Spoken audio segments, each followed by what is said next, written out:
All right, thanks everyone for joining us this afternoon. We're really excited to start off the second in our Growing Cooperative, St. Louis Cooperative series.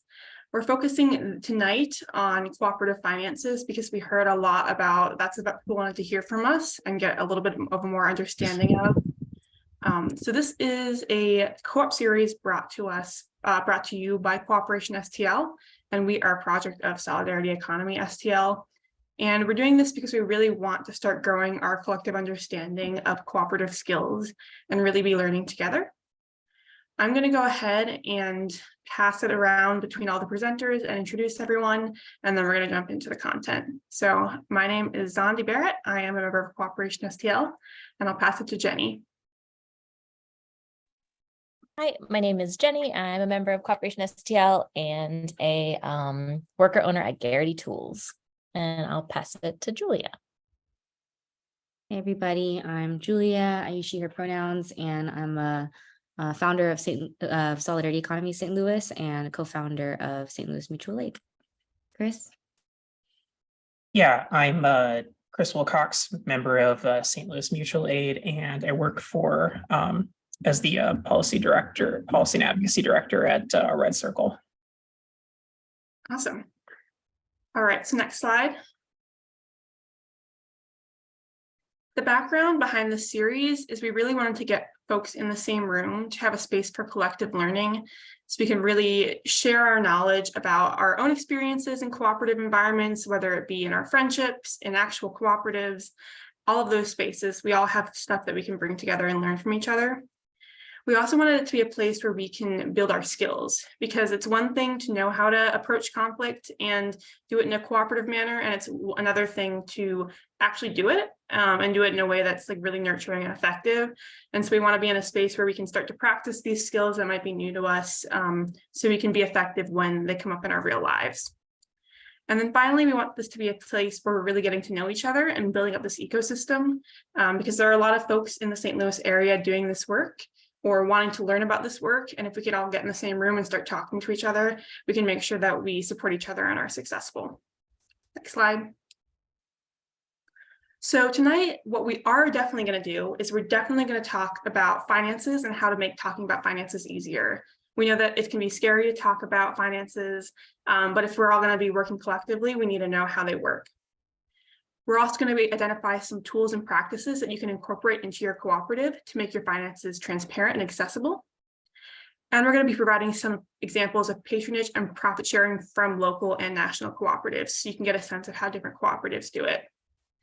What we might do tonight is we might answer your questions. So if you have a question that comes up, please add it to the chat. We're going to make sure we maybe answer them as we go along or at the end. And to practice this, if you don't mind just putting your name, why you're here, and who you represent in the chat, so we can get a sense of who's in the room tonight. And then finally, what we won't be doing tonight is practice. We're going to do that at our session on August 2nd. So we'll be back here at 5:30, and we're going to be practicing some of the stuff we learned in this financing workshop. And we're also not going to be giving specific advice to your organization. All right, I'll give folks a little bit of a chance to throw their names in the chat, and then we'll move on.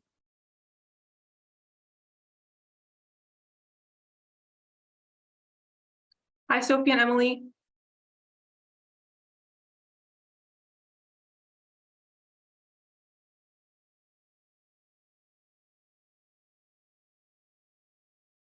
All right, so you probably know, if you're in this room, what a co-op is, but in case you don't, our definition of a co-op is a self-governing group of people who voluntarily work together to meet their common economic, social, and cultural needs and aspirations through a jointly owned and democratically controlled enterprise.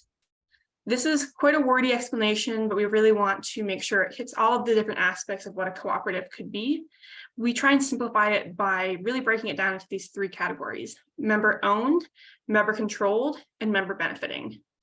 The way we define member owned is this is the investment that you put into the cooperative. It could be a time investment, it could be a financial investment, et cetera, but it's really that putting of yourself into the cooperative and into the group. Member controlled means that the decision making is equitably shared among all the members. So there's not one or two people making all decisions for the group. Everyone in the cooperative decides together how to make decisions and makes them in a way that is equitable. And finally, member benefiting. This can really differ from cooperative to cooperative, but for instance, in a worker cooperative, it's the profit sharing. So every worker gets an equal share of those profits, maybe depending on the work they're putting in. Or if it's a housing cooperative, you get access to affordable housing and the community.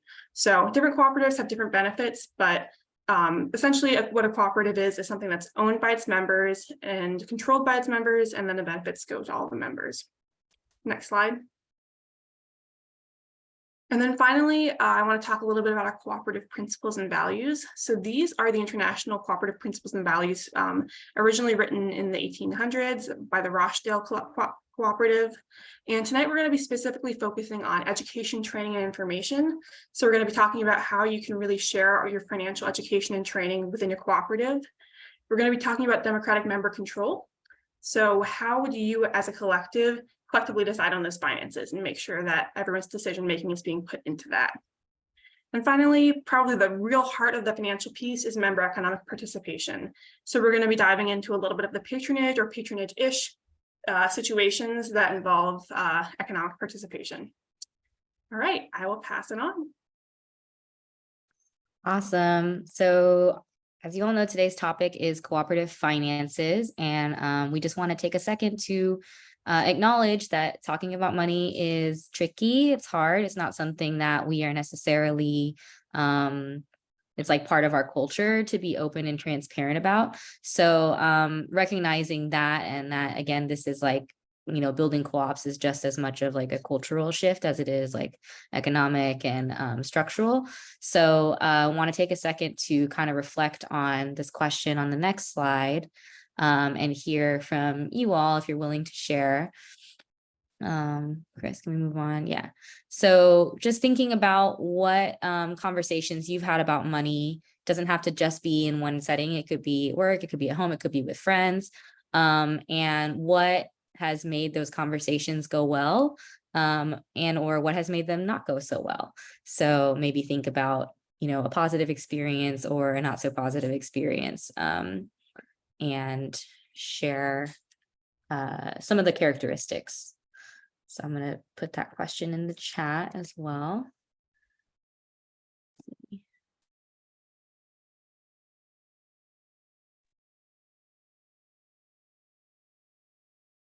Take a second to think about it.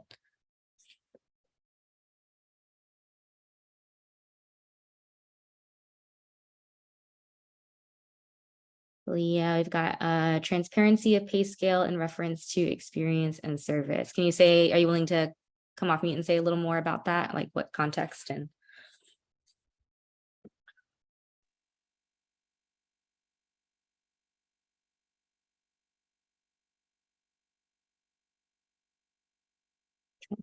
formula? Right. So it sounds like we're talking about like in a work setting, right? Yeah.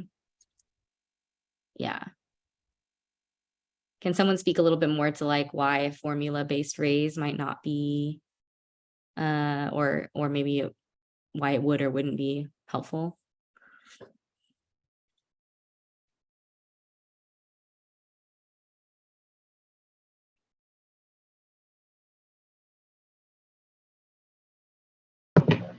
So I'm not, I was just going to piggyback off of that comment because it made me think of some folks from an organization who I've talked to, and this organization was really intentional about hiring people from the community because, you know, they work in a Black community. They want those folks to be a part of the organization. So that was really great. And then talking with one of the employees, they were saying that they don't have necessarily like the degrees, like the part of their raises is that they have certain degrees and things, and they don't have that, but they have like the knowledge of the community that was so needed.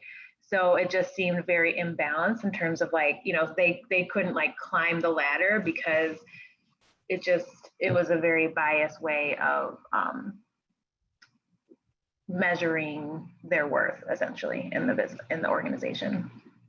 Yeah, that's a really good example. And it's a good example of how like the way that we structure ourselves and our, businesses or organizations have like underlying assumptions or values built into, who gets paid and how much they get paid. And so I know transparency is like a big issue in a lot of workplaces. Like not everybody always knows like what your coworkers are making or how much more or less other people might be making. And there are a lot of issues that come up with that around identity and experience and a lot of things that's kind of coded under like professional or like white supremacist culture and values. So that's a really good one to bring up. Sugar Witch, I'm seeing y'all say assumption of good intent and open-minded problem solving, negative anxiety and blame. Do you want to say a little more about that?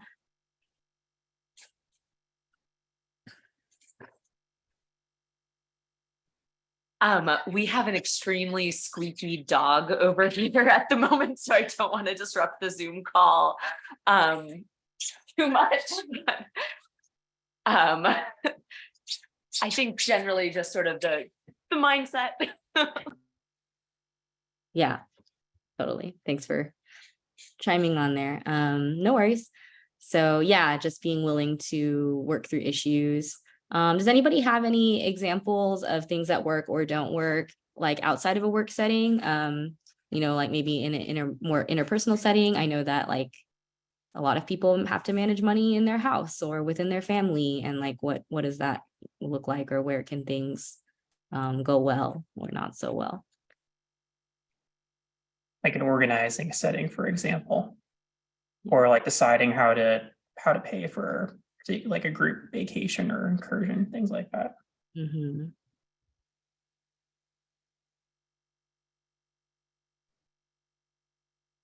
I'll give like a personal example, like more maybe like when I moved in with my partner, figuring out how to share finances and financial responsibility, but also what made it really hard was like we both approached our finances very differently. Like I had budgets and was very detailed and they weren't as much. And so what made it go well eventually was finding like a common system that worked for both of us, that sort of met in the middle of our two different approaches, but we had very different like languages or systems for thinking and talking about money, so that made it hard.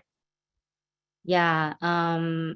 Something else that comes up related to that is just communication. I mean, obviously, like I think it's easy to make assumptions about, what other people think about how they spend their money or where their money goes based on what our personal values are. And when we look at like how we personally spend money, that also has a lot to do with like our values, what we think is important, what we feel like is necessary in our lives. So yeah, working that through with another person, especially in like if you're living together or if you are in a close relationship, can also be, really tough. So thinking about like all the spectrum of conversations around money and how, all those different factors can go in there. So Chris, do you want to say a little bit about like, why we feel like this is connected to cooperatives, and then we can move on? Yeah, I mean, the particular thing that makes cooperatives unique in this respect is, I think oftentimes, especially when you're trying to get like traditional financing or support for cooperatives, people have certain concerns about whether things are going to get too chaotic or where it's, be disorderly and, who's being held accountable. But, what's often hidden behind that is the fact that those conflicts still exist. They're just sublimated by the fact that most of the people involved don't actually have any say or autonomy in that decision, particularly when it comes to finances. And whereas if you're in a traditional employment situation, generally like the business owner has an antagonistic relationship with the worker because whatever the worker's wages are is subtracts from the profit of the owner. When you're in a cooperative, on the other hand, all of the workers are on some level in charge of the finances and how resources and profits are distributed. And so this is why it's so important to address this openly within a cooperative, especially when you're talking about like a worker cooperative, because you're actually having direct, every worker who's a member of it is having direct authority over the distribution of resources, how much is going to be saved or invested, what is the value of each person's labor. And so that's why, like in particular, when we're talking about cooperatives, how you manage your finances has to ideally align with how with your values, right? And so when you're entering into a cooperative, because you value democratic decision making in economics and how you value the contribution of people, you have those conversations openly. And even if certain people have more responsibility over the day-to-day finances, you want to make sure that every person in the cooperative has a say. And that's why, it leads to what we talked about in our last session about how do you set aside, how to create like ways of making decisions within your organization. Do you have some day-to-day decisions made by people more in the administrative part of the organization, but are you making sure that the most important decisions are ones that every person within the cooperative has a say in a general assembly style, for example? And so, ultimately, you hear that budgets are moral documents that reflect the values of those who write them and those who adhere to them. And so that's why we want to be intentional about making those, and why transparency is such a big, important part of that. Yeah. And can we go back one more? No, wait, this is right. Never mind. Value. Sorry. Yeah. So, Chris was speaking like in this sort of larger sense where when we have cooperatives, there's sort of this baseline of values, right? We're folks who are forming our organizations, our businesses as cooperatives because we value that democratic kind of workplace. We value sharing our profits, sharing our responsibilities. But the other thing to think about when you consider how values overlay with your finances is also the ones that are really specific to your business. So, you can really drill down not only on those larger values, but things that relate specifically to the industry that you're in, to the type of folks that you employ, but creating that kind of set of values together, and not only values, but the vision for your company, your co-op, with your members, with your worker owners, to create those values and vision together, because then it's going to be easier when you have conversations about money to apply that framework over it and make a decision. So these are 3 things that I pulled in that can often be difficult to make decisions about, or it can be kind of touchy to have conversations about. And I'm going to speak from my experience at Garrity Tools, because that is my experience with cooperatives, and hopefully these examples can kind of help bring some context to these. But pay rates is one that can be a really hard conversation to have. When we were first trying to figure out some pay rates for our employees, we went about it in a very personal way. So we had people like kind of come to the table with what they think that their position should be valued at, how much they should be paid, and that conversation went terribly. It was very wrought. It was very emotional.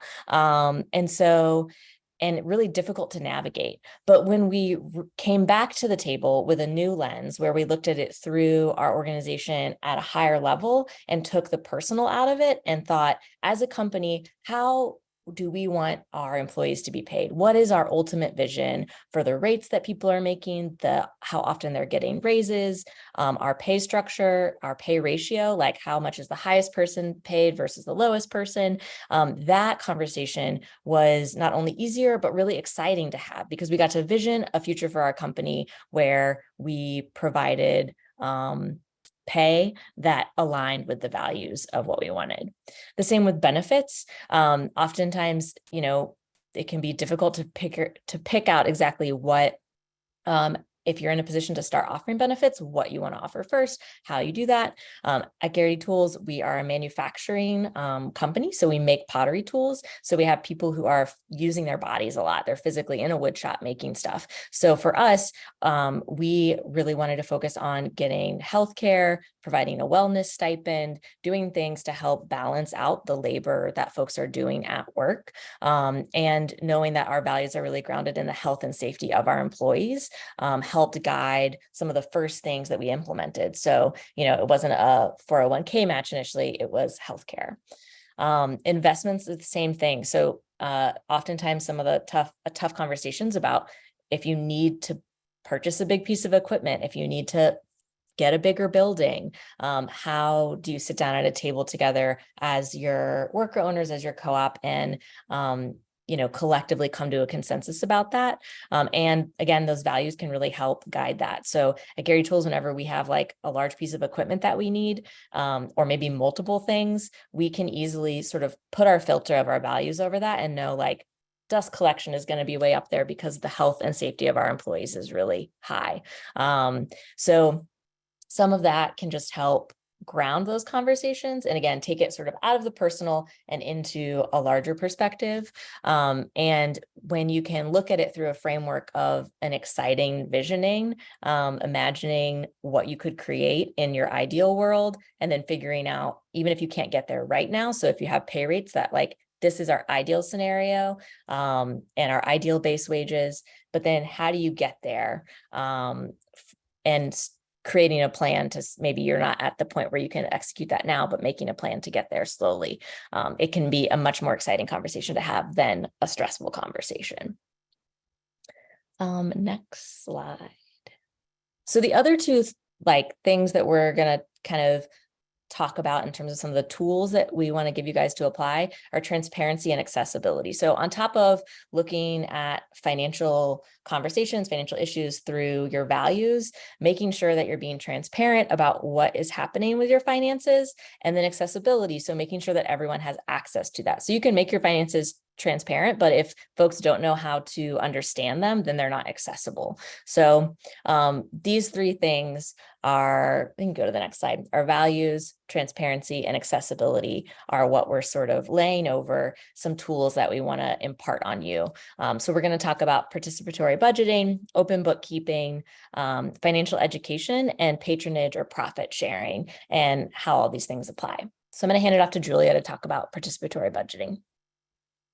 Awesome. So participatory budgeting, not sure if folks have heard this term before, but it came out of originally it came from a movement of people trying to rethink how governments and municipalities spend their public dollars. So thinking about money that's in your community already, and how to get residents of a community to basically vote and also come up with proposals for how to spend that money. So there are actual cities in the US and many other places that have implemented different levels of participatory budgeting, whether it's on the citywide level or in even just a neighborhood level.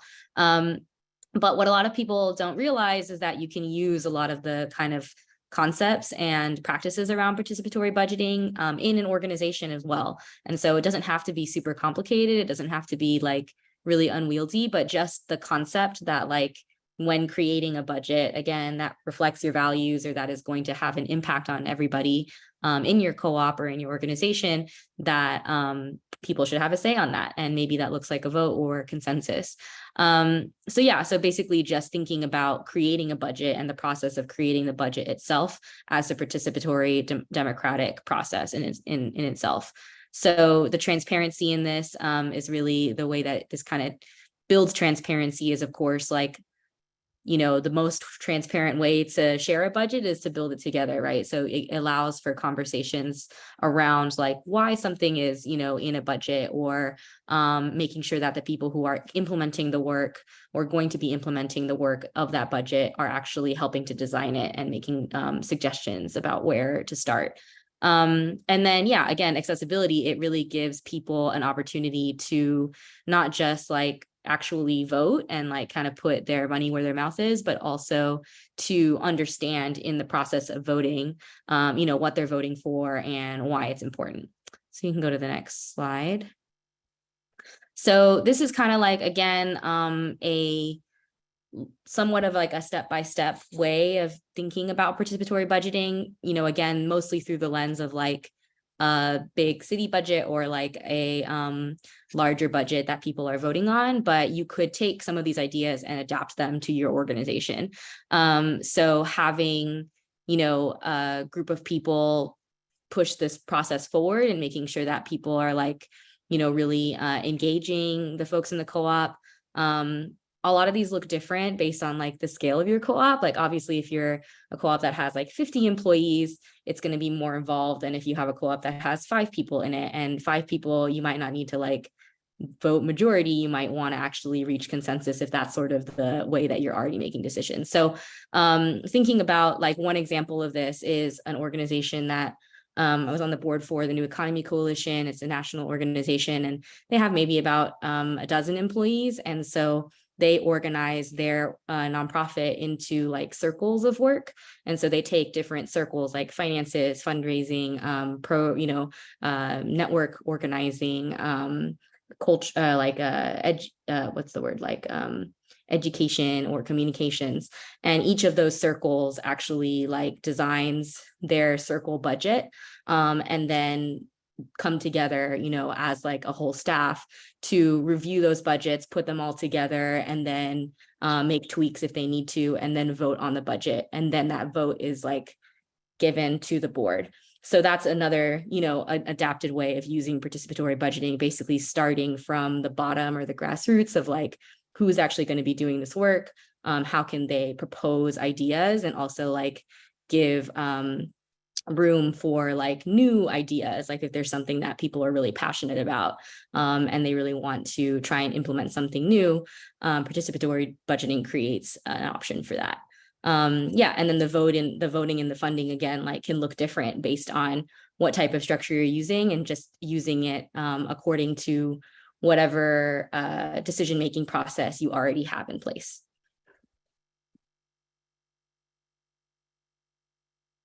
Another thing to consider incorporating into your finances of co-op is open bookkeeping or open book management.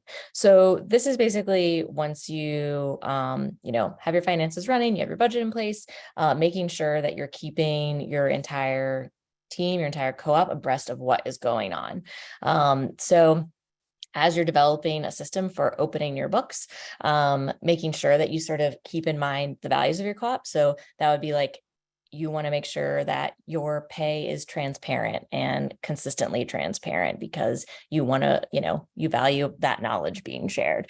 It allows you just to kind of give people a consistent window into the finances. So that transparency, this is like a big part of being more transparent with your finances.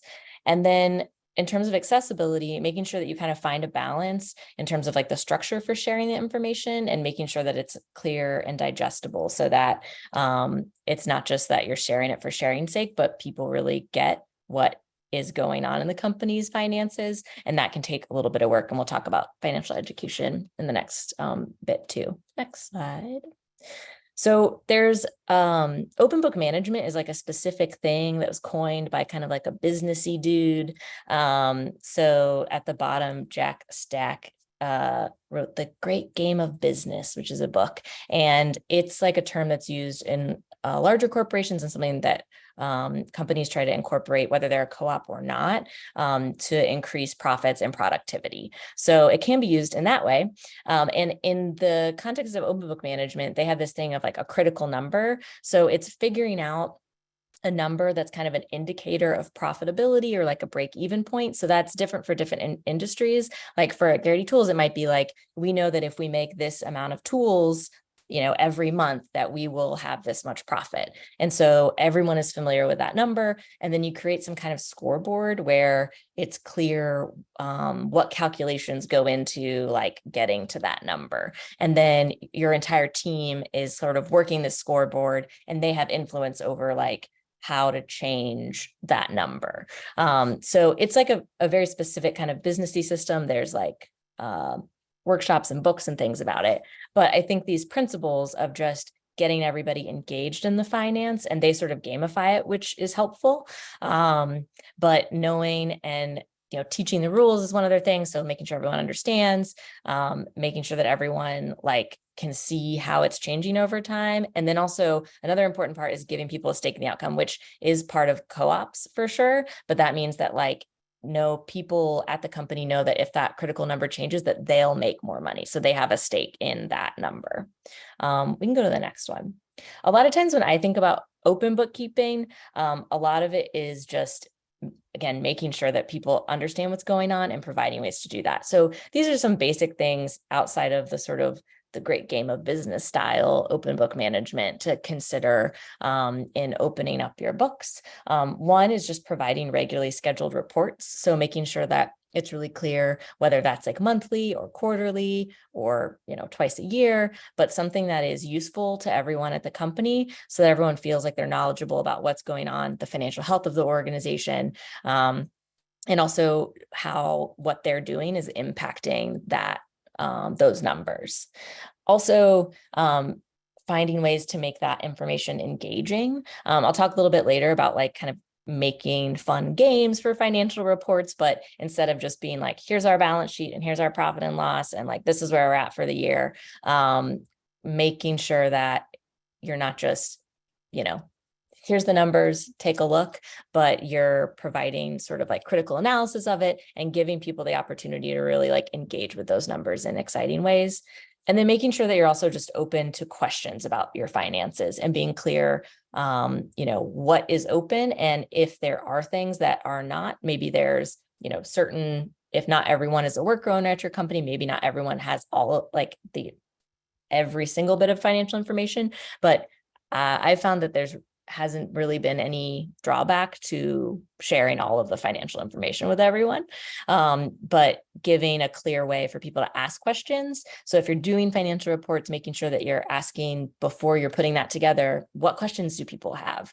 And making sure that consistently they know that they can ask something about the finances, and trying to reduce the amount of stress that comes with, naturally from our culture asking questions about money. Go to the next slide. So financial education, it's going to be another really essential tool. And it kind of goes along with that opening up of your books, because in order for people to understand what you're providing with them, you need to make sure that they know how to, one, read financial reports. Introducing those reports, but also explaining what they are, balance sheets, profit and loss, budget versus actual. These are all the kind of three main reports that are really helpful for providing a financial picture of a company. So making sure that someone in your organization, or maybe it's your accountant or CPA, is able to provide those reports and not only just give them, but explain what the numbers are indicators of. What's helpful for this too is having a shared vocabulary. So even telling someone like, we're looking at a balance sheet, that might mean nothing to them until you define what that is. And so making sure you're working sort of vocab and that education part into your either kind of financial reports, your meetings that you're having, or whatever way that your company or co-op shares information. And then understanding the budget. So this is really helpful because when we're looking, trying to communicate to people our budget versus actual. So what actually happened versus what we thought would happen.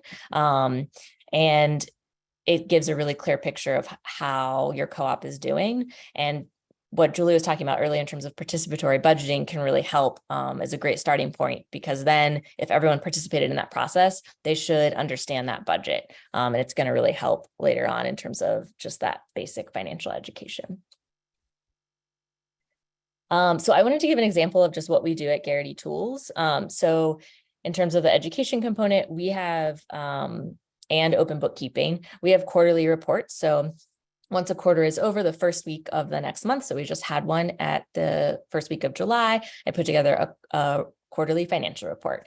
And in those, I always include our balance sheet, our profit and loss, and our budget versus actuals. So those physical reports are given. And then there's always a section for definitions. So we go over some vocabulary. It might be like, what is depreciation? Like at the beginning of the year, a lot of our definitions were focused on tax season. This month we did more of like a co-op focus. So we talked about the different types of co-ops, but just making sure that you're sort of building, I like to make sure we're building that vocabulary. And then we have a narrative written summary. So we just have a really basic, like 3-sentence thing. Like, we were over our, revenues by this much. We were under our expenses by this much. This put us ahead of our budget by this much. So that if you can't look at this report and process all of it, there's just a couple of sentences that give you a quick picture. I also always include a game. So this picture is Joe and Bree participating in a game where we had just completed our budget. So the worker owners approved the budget, but we have folks that work with us who are not worker owners yet. And so we got their input on it, but in the end, I put this game together where it was a pie chart and there was no labels on it, but all the labels were cut up. And so people had to guess which portion of what we budgeted. And so it helped people also kind of get a picture of like, oh, how much are we spending on our, people, on our benefits, on our cost of goods. So it was a really fun way to also see where people thought we were spending money, even though we had also just gone through the participatory budget. But it was cool to have a fun game. Sometimes we do scavenger hunts. So I just have like questions and they have to find the answers in the reports. We have like a domino game where we match things together. But it's a fun way to break down the reports and make them more engaging than me just like reading the list of numbers. And that's kind of how we review the reports. But then after we play the game, I'll also just kind of give an overview or anything that stood out to me. And then we also always have time for questions, which is really great. Over the last like 6 months or almost like a year of doing this, our team has gotten way more adept at reading reports. And so now the questions are getting more interesting, which is really fun. And we really kind of dive a little deeper based on what they see. And it's cool to see happen. So the other thing we want to talk about is in terms of co-ops, which is unique to co-ops, is splitting profits. Patronage is the term that we use in the co-op world for how we share profits. We're going to give a few examples that vary. So we're going to talk about patronage, but also how different co-ops just set their pay rates, how they distribute profits monthly and sort of as pay rates. But patronage is really the more traditional term for splitting profits. And as you set the system up, you can create it in many different ways. But thinking again about your values and what those are in terms of creating that system for how you share profits. It can be based on time worked. It could be split equally. All those things might come into play. And when you're creating the system, it should be pretty clear for everyone to understand how you're sharing profits. Because if it's not, then it kind of takes, let's say, some of the fun out of being a co-op, right? So making sure that everyone who's a member really understands how you're going to share profits and what they're working towards collectively. And making sure that it's sort of a fair way for your entire group to share in the successes and sometimes the losses of a co-op. So we'll go to the next slide. Awesome. So we wanted to give some like really specific local examples of like how this works.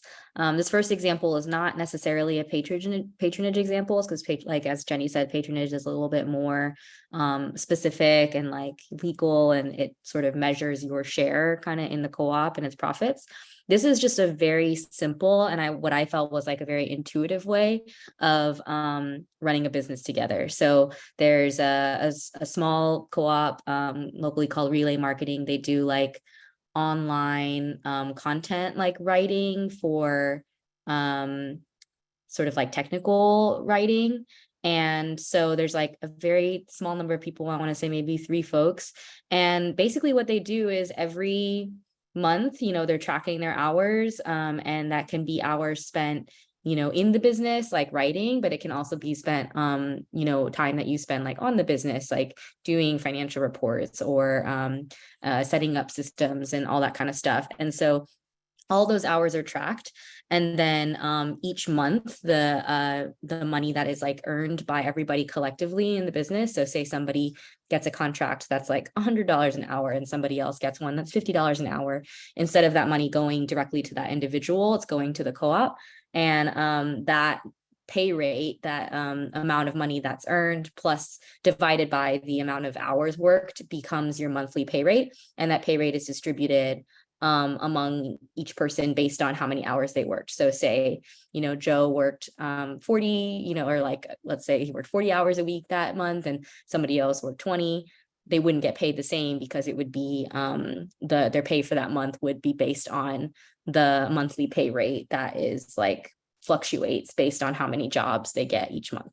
So I just felt like it was a really simple and again, like a very intuitive way of like making sure that everyone's labor and time is like equally valued, and also making sure that everybody again shares in the profits and also the losses of the business.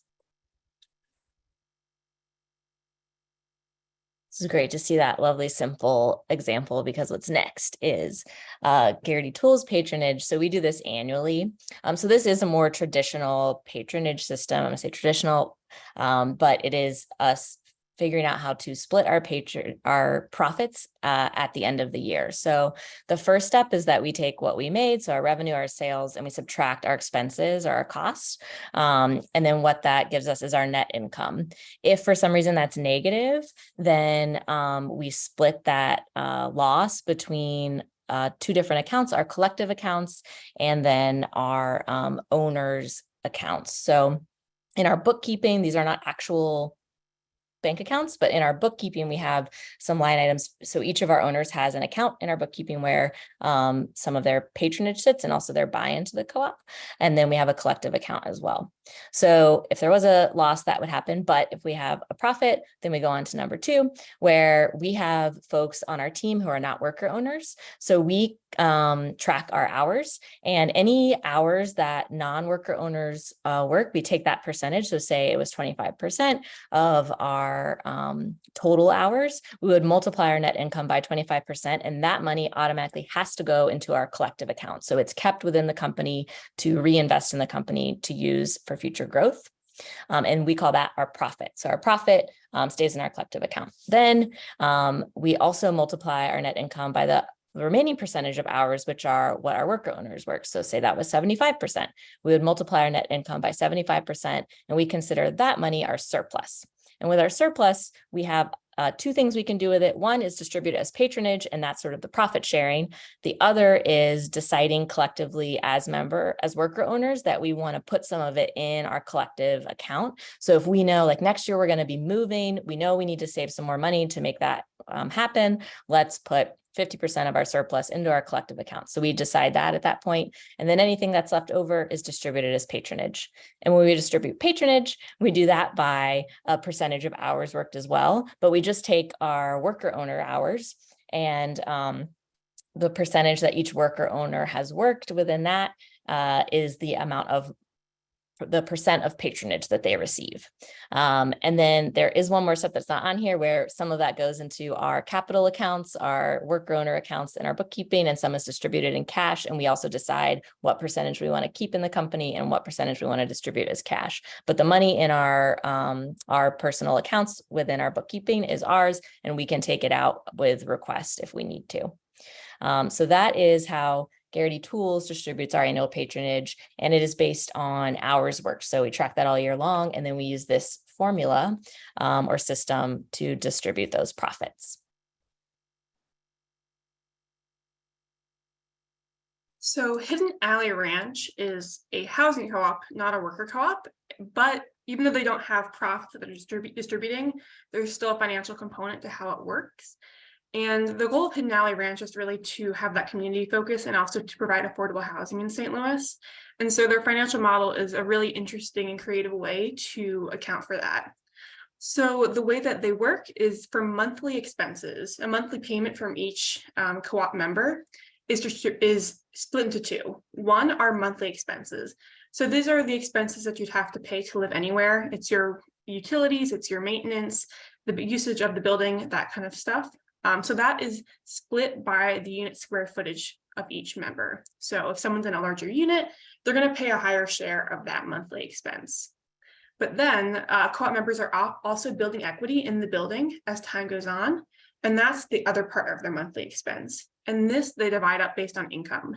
So everyone might be, paying a relatively equal amount if they live in a similar size living space, even if they, with their monthly expenses. When it comes to the mortgage, someone who's making only $40,000 a year is going to be paying less to that capital, that mortgage expense, than someone making $80,000 a year. And this allows people of different income to be living in this co-op at the same time and paying down that mortgage equitable to their income. If you are paying more into that capital account, into that mortgage account, you are going to be building up more equity. So if that person ever moved and sold their share in the co-op, they are going to get a higher percentage of that equity when they sell. But it allows for that income diversity within the co-op, so people can live in that community together. Next slide.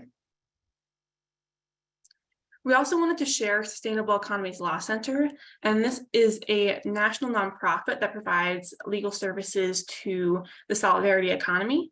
And they are a worker self-directed nonprofit, so they're a nonprofit, no profit is coming out of their functioning, but they wanted to be really transparent and pay everyone on a one-to-one scale. So everyone in this nonprofit makes the exact same amount of money every year.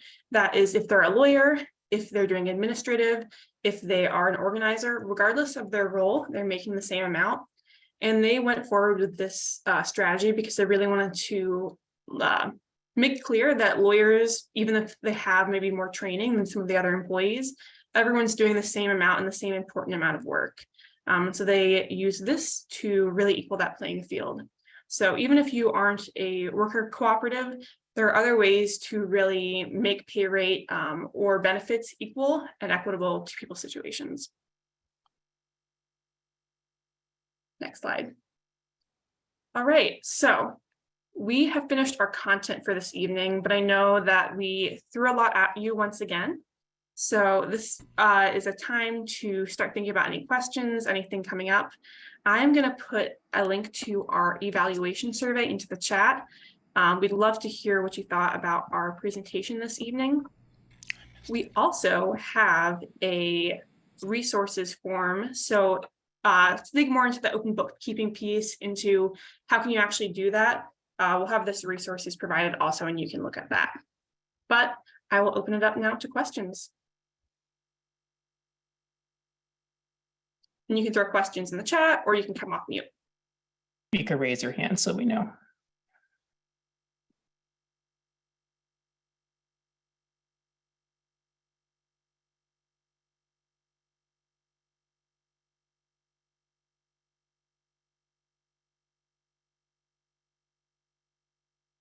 Everybody's got it. They're like, co-op finances, we're set. Yeah, if there's anything that we talked about that you like wasn't clear, or that you're like, wait, can you dig in a little bit more on this? Any questions at all? Happy to answer. Yeah, if you want to, you can also put that in the survey, of course, but yeah, anything in particular that seemed really helpful to you today, or something you would have wanted to see more of? Yes, Sarah raised her hand.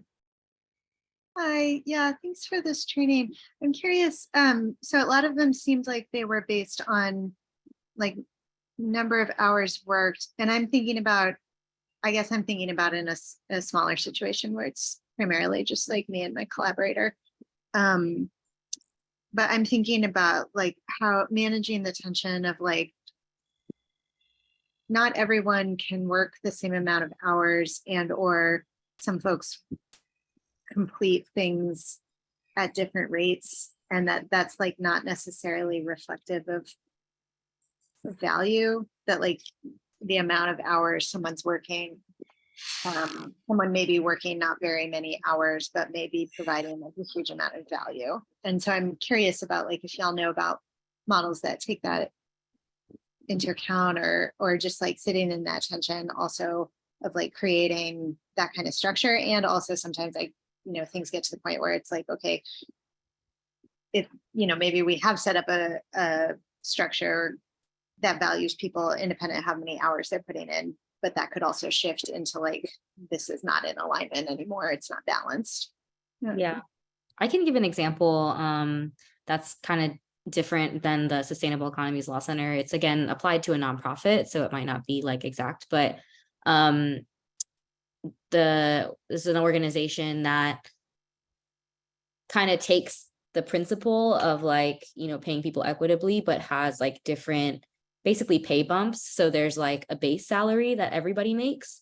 And then there's a maximum, like, again, like thinking about the ratio, like nobody who's paid higher, there's like a kind of a minimum and a max. So there's like a range, which everybody is within that range. And so you start off at one level, and then there are different increases based on different things that matter to that organization. So one of them, this is a remote organization where people live in different parts of the country. So there's different cost of living increases based on where people are. Another one that they added was like dependence. So like if you are a caretaker or you like have a child or are primary caregiver for somebody, that's also taken into account. The amount of time you've worked at that organization is taken into account. So there's like a bump for that. There's a bump for experience, and then that experience is like defined in a variety of ways. It doesn't have to just be like what Jessica was saying, like your educational degree in that field. It could also be like, how long you've been a leader in this type of work, or other types of experience you've had that like matters to the organization. And then they also add one that's around like identities as well. So they think about like people with marginalized identities and actually like paying those folks more. So again, it goes back to like your values. I think there are ways to like incorporate some of these ideas around like starting people off at the same place, or knowing that you're not going to pay less than this amount or more than this amount for somebody, but that you might still bring other factors in and take those into account when thinking about where in that range they fall. Yeah, Oh. I was just going to say too, I would also say like in terms of that question of like seeing a lot of our examples are based on hours, and that is like a very traditional way to divide patronage and also to pay people right hourly, but that works in some industries and within some organizational values, but not in others. And like all those examples Julia gave, there's tons of different ways to create a framework or a lens around how you decide to pay people. And if you're not wanting to base it on hours, like patronage can also, like I said, be distributed equally. It could be weighted based on, patronage could just be weighted based on the different salaries that people have within your organization, if you're in terms of profit sharing. And even, some co-ops also decide that their pay rates, the pay rate should also just be equal among everyone, just like the Sustainable Economy Law Center. So there's a lot of different ways to approach it. And I will also say that you can try something, develop an idea and try it. And if it doesn't work, change it. So it feels often overwhelming to make those initial financial decisions. But I think as long as you're also building a collective understanding that oftentimes co-ops are a little bit experimental.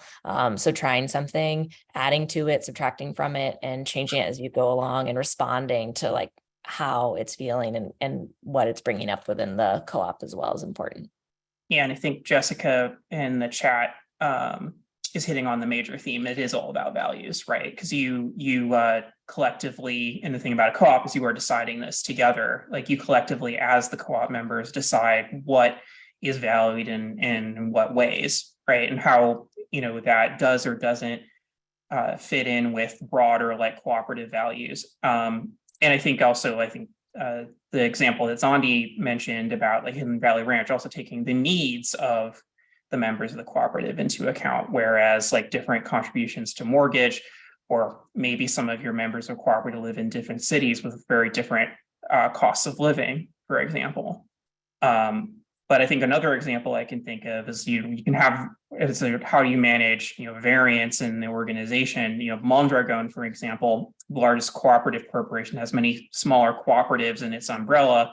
They generally have a rule where within a cooperative, there's a maximum ratio of the lowest paid to the highest paid of about 11, right? Which is significantly different from the typical like corporation where like the executive might be paid like 400 or 500 times the lowest level worker. So there is variance, but it's limited, and they set that limit and they set that that maximum because of the value of equity that is being demonstrated in the organization. So yes, again, it all comes down to what those values are and what you decide together how to distribute it. I just wanted to say I appreciated that comment that you made, Jenny, about like you can change it. Because I think I go into this and I'm like, okay, what are the rules? Tell me the rules. And then like we make the rules. But if I go into it with, we're going to practice this and we're going to build in evaluation and we can change as we go, then that just changes it for me. It's like, okay, let's try this out, evaluate it, and let's shift when we need to. And I don't think that happens very often. I think it's also a fun way to frame finances within the context of creativity. Like, I'm an artist by degree, but I do the finances at our co-op. And so in order to engage with that, like, I think having that framework really helps me too. And making it fun, making it creative, and making it experimental, like you said, with that feedback loop as well.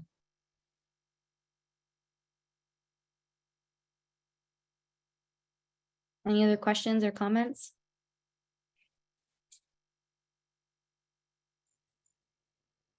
Hi, if I don't mind, I'd like to enter an apology. I got tied up, get here. So a couple questions about the kind of plenary stuff going on. First of all, Your audio is very difficult to understand. Oh no, I just tested it. Is it going to be Got it, softer? Yeah. Time out. I'm gonna change the Okay, feel free to. port. And if it's possible to type it in the chat too, we can respond that way. But that was a very spooky audio.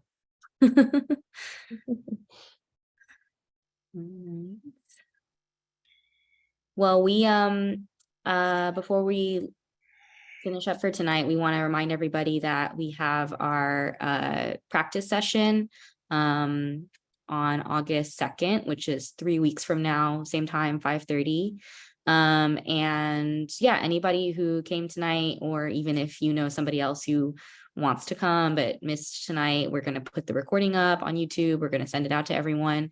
And we really encourage folks to come to the practice session if you want to dig in deeper. And that's where you can really ask questions that are specific to your situation, or even just like put some of these concepts into practice and try them out for yourself. And there is a question on the survey about what, what you're most interested in kind of dialing in on in terms of finances for the practice session. So we're still formulating that. So definitely respond to that so that we can customize that next session. Scott, you got your hand up. Yeah. Is this better? A little. It's not echoing anymore. I'm sorry. Well, simple thing. Apology, I got here late. I wanted to know if there's going to be a video of this session that I can review in advance of next week. And then for the practice session, is that an appropriate like setting to kind of bring up case studies that we've bumped into and lay that on the table, because I might be able to contribute some stuff. Yeah, that would be a good place to bring that up. And and yeah, this is recorded. It's going to be on the YouTube channel. I think we'll probably share it on by email too, right? Okay, so you'll send out that link. Is that the idea? You can sign up for it now if you want to attend. Let me pull that up. But yeah, I would say if you know you want to come, go ahead and just register for it now. And then we'll put the recording up on our YouTube and send it out to everybody. And case studies, yes, if you have a specific thing that you want to request like support with or want to share, just let us know ahead of time so that we can make sure that we give time for that. No, that makes sense. Thanks very much. Yeah, so we can take like some of those like practical examples that folks already have, and what we did a lot in the last session was kind of theorize, like create a a fictional cooperative, and like how we would apply all of these skills and lessons to it. So we're open to doing both of those things. All right, great. Well, we'll stick around for a few minutes. So if you have other questions, but I'm going to end this recording and just say thank you, everybody, for being here tonight. And I hope to see you at our practice session.